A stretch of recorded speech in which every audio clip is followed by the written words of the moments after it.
हरिद्वार में कानून की खुलेआम धज्जियां, बिना अनुमति बेसमेंट खुदाई, विभाग बने मूक दर्शक। हरिद्वार के मुख्य मार्ग स्थित रानीपुर मोड़ क्षेत्र में कानून और नियमों के खुलेआम रौंदते हुए बेसमेंट की खुदाई किए जाने का गंभीर मामला सामने आया है।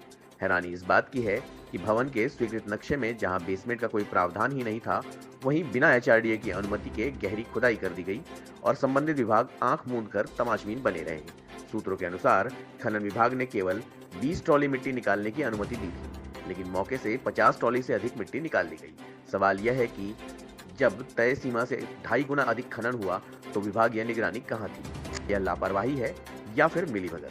पूरे मामले में आपदा प्रबंधन विभाग की चेतावनी भी व्यवस्था की पोल खोलती है।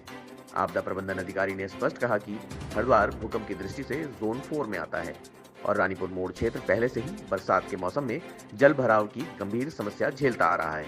इसके बावजूद ऐसे संवेदनशील इलाके में बेसमेंट की खुदाई होना सीधे तौर पर जन सुरक्षा से खिलवाड़ है। एचआरडीए ने खुद स्वीकार किया कि भवन का नक्शा तो पास किया गया था, लेकिन बेसमेंट निर्माण की कोई अनुमति नहीं दी गई। इसके बाद भी खुदाई का काम बिना रुके चलता रहा।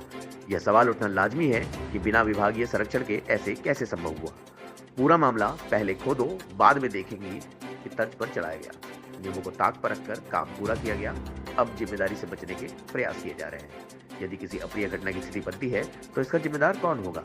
बिल्डर, एचआरडीए, खनन विभाग या प्रशासन?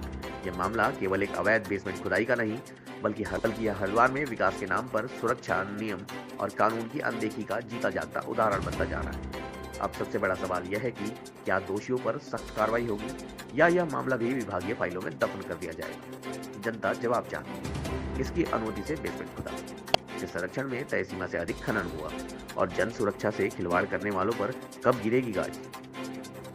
जनपद जो है भूकंप की दृष्टि से जो है जोन 4 में है, अति संवेदनशील है। इसके अलावा जो रानीपुर वाला जो इलाका है वो जल भराव की दृष्टि से और फ्लड की दृष्टि से भी काफी संवेदनशील है।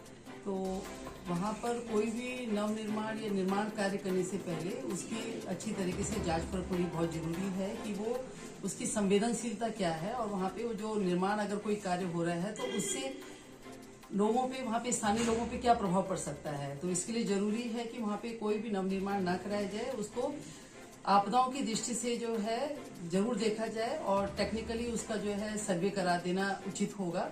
और मुझे लगता है कि इस प्रकार से, क्योंकि वो बहुत ही संवेदनशील इलाका है, चंद्राचार्य चौक में जो है लगभग हमेशा वहाँ पे जल भराव जो है बहुत ज्यादा होता है। अभी उसका ड्रेनेज प्लान बनाए जाने की भी कार्रवाई जो है वर्तमान में गतिमान है।